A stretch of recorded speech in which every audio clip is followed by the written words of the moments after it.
오늘 우리가 함께 묵상할 말씀은 역대하 5장입니다.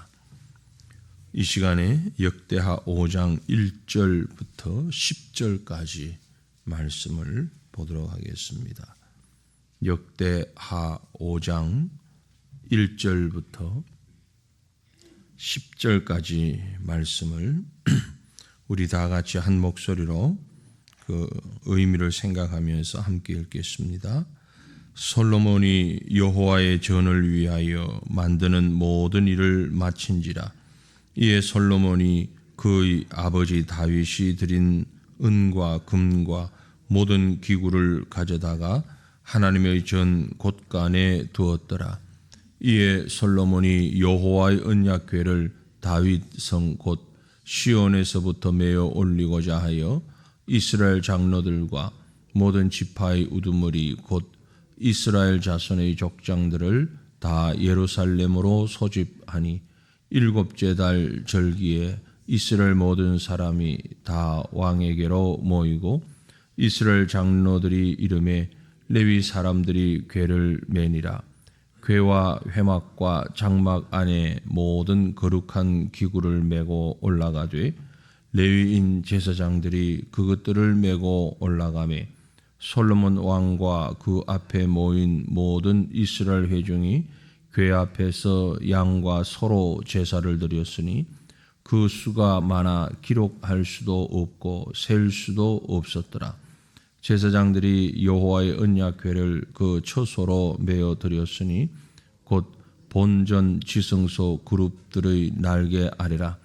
그룹들의 궤 처소 위에서 날개를 펴서 궤와 그 채를 덮었는데 그 채가 길어서 궤에서 나오므로 그 끝이 본전 앞에서 보이나 밖에서는 보이지 아니하며 그 궤가 오늘까지 그곳에 있으며 궤 안에는 두 돌판 외에 아무것도 없으니 이것은 이스라엘 자손이 애굽에서 나온 후 여호와께서 그들과 언약을 세우실 때에 모세가 호렙에서 그 안에 넣은 것이더라.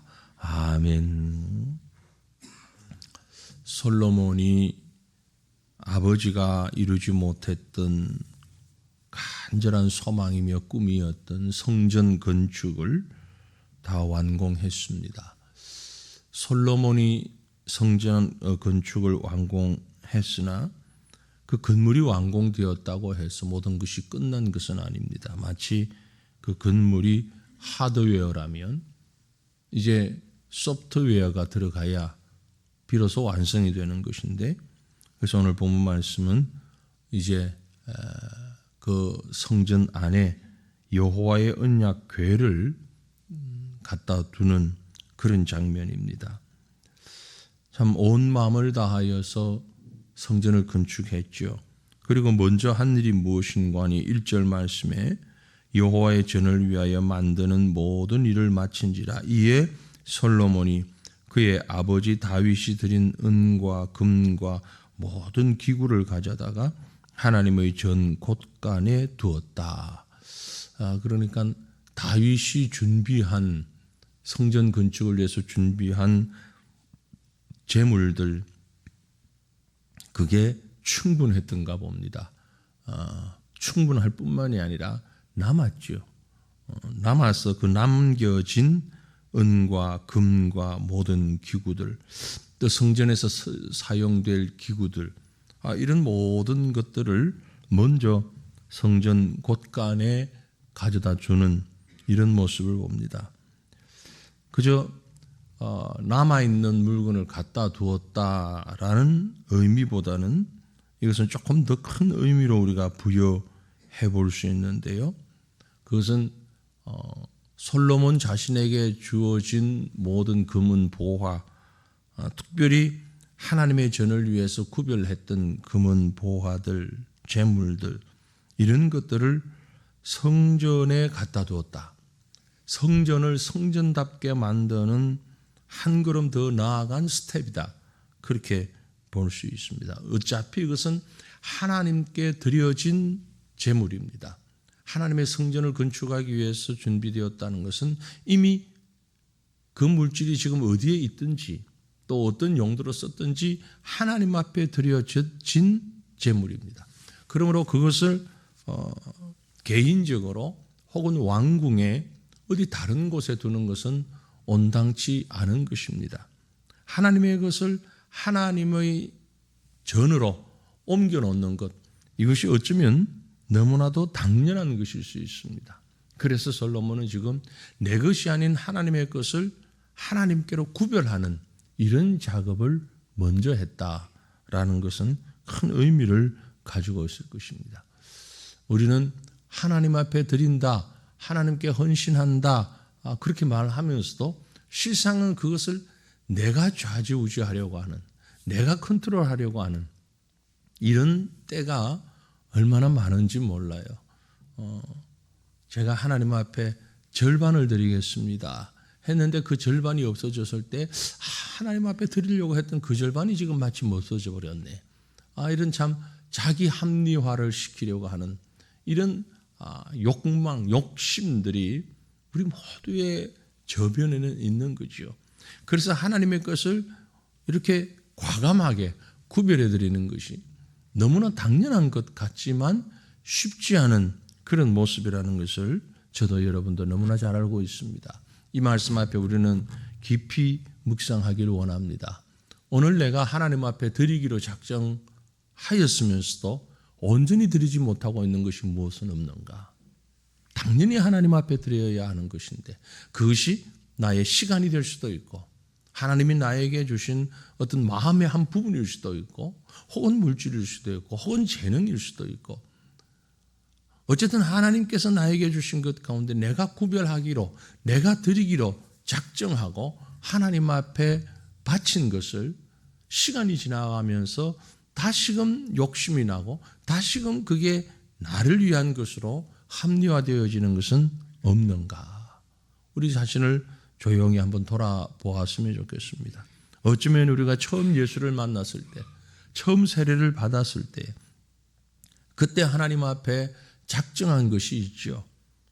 그런데 그 작정한 것들을 우리는 온전히 하나님 앞에 바치고 있는지 어떤 분은 작심삼일이라고 얘기를 합니다마는 하나님 앞에서 우리가 작심한 하나님 앞에서 마음을 가졌으나 그러나 그것이 3일은커녕 3시간도 가지 못하고 그저 허물어지면서 언제 내가 하나님 앞에 드렸는가 전혀 의식조차 없는 그런 우리의 삶은 아닌가 돌아보았으면 좋겠습니다. 어쩌면 가장 기본적인 것 중에 하나가 주님의 나를 구별해서 바치는 것이 성도에게 있어서는 너무나 소중한 것인데요.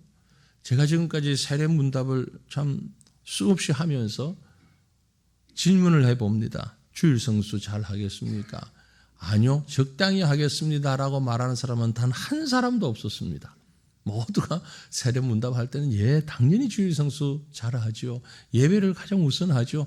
다 그렇게 마음에 작정을 하고 거짓말 아니죠. 그 순간 참 진심을 다해서 그렇게 대답하셨는데 세례받고 신앙생활을 해 나오면서 정말 목숨 걸고 주의를 지키는 사람이 그렇게 많았는가? 그렇지 못하더라는 얘기죠. 그래서 하나님 앞에 당연히 주님의 날로 구별했는데 드리지 못하는 우리의 모습이 솔로몬이 성전 건축 건물 공사를 마친 다음에 남아있는 모든 금은 기구들을 다 성전 곳간에 드리는 이것이 어쩌면 당연한 일인데 그러나 쉬운 일이 아니었다. 우리의 모습을 보니 그래서 다시 한번 우리가 주님 앞에 드릴 것을 점검하는 그런 하루가 되었으면 합니다. 중요한 것은 이제 그 다음에 성전으로 성전으로 옮긴 것이 있습니다.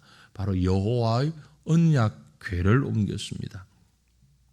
솔로몬이 언약궤를 옮기면서 말씀을 자세히 보면 시간과 방법과 이런 모든 것들을 사람과 이런 모든 것들을 아주 유의하는 것을 볼 수 있습니다. 조심해서 특별히 4절 이후 보면 이스라엘 장로들이 이름에 레위 사람들이 궤를 메었다. 당연히 레위 사람이 메어야 되는 것이거든요.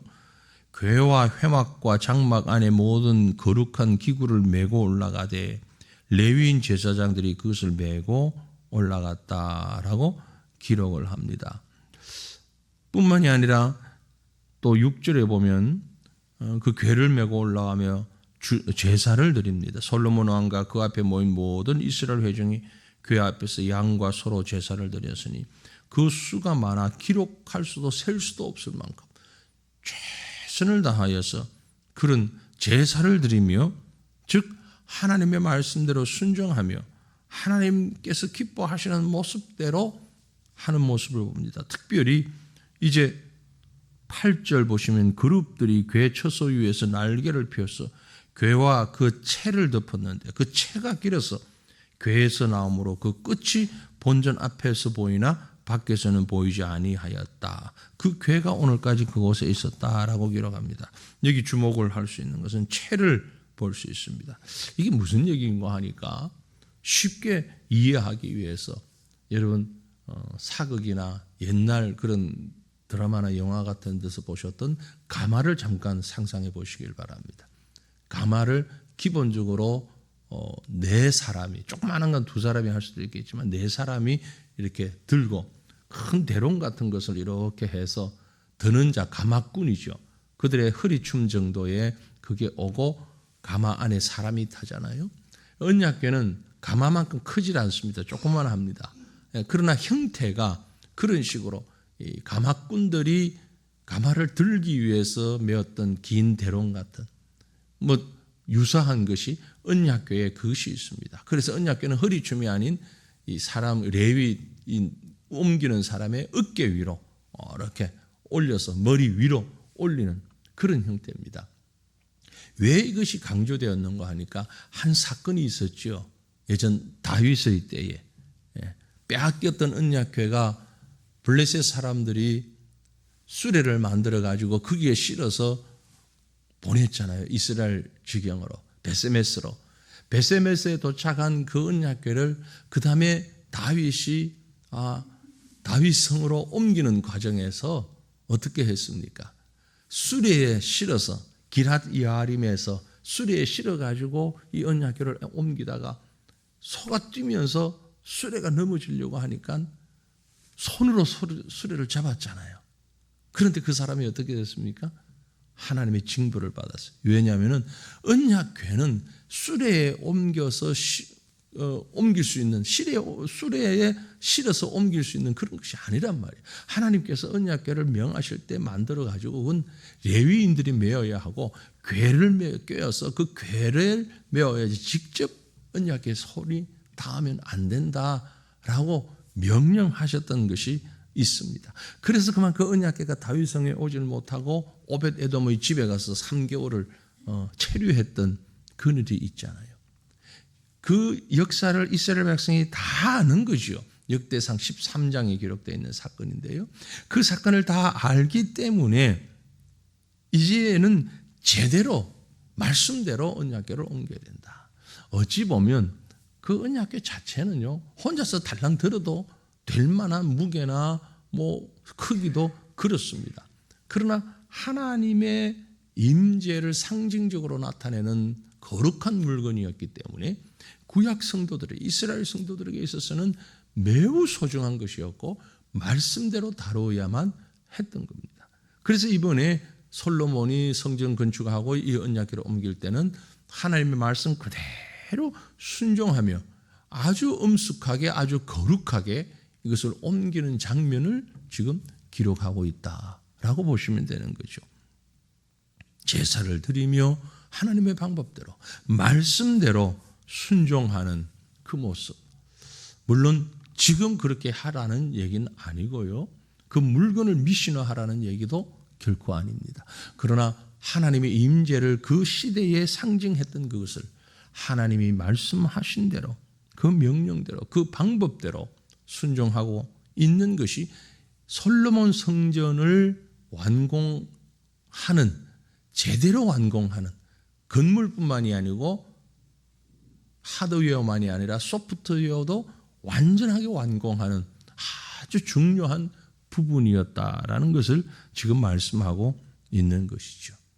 그러면서 이 언약궤를 다시 한번 마치 조명이 비치듯이 무대를 밝게 하다가 그 다음에 그 무대 위에 있는 언약궤에 집중 조명, 핀 조명을 착 비추듯이 10절에서 이렇게 조명하고 있습니다. 바로 그 궤 안에는, 언약궤 안에는 두 돌판 외에 아무것도 없었다. 자, 언약궤 안에는 원래 뭐가 있었죠?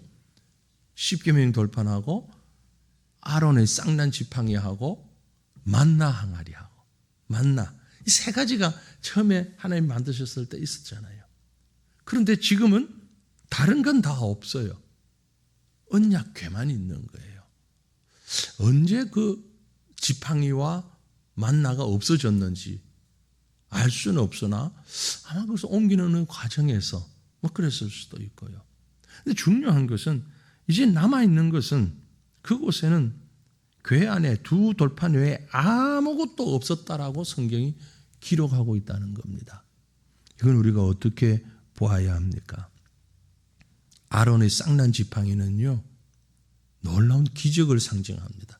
그렇게 그 지파들이 반발할 때에 하나님이 제사장으로 세운 그 아론 지파를 하나님이 객관화시키기 위해서 있었던 사건이 쌍난 지팡이였죠. 기적입니다.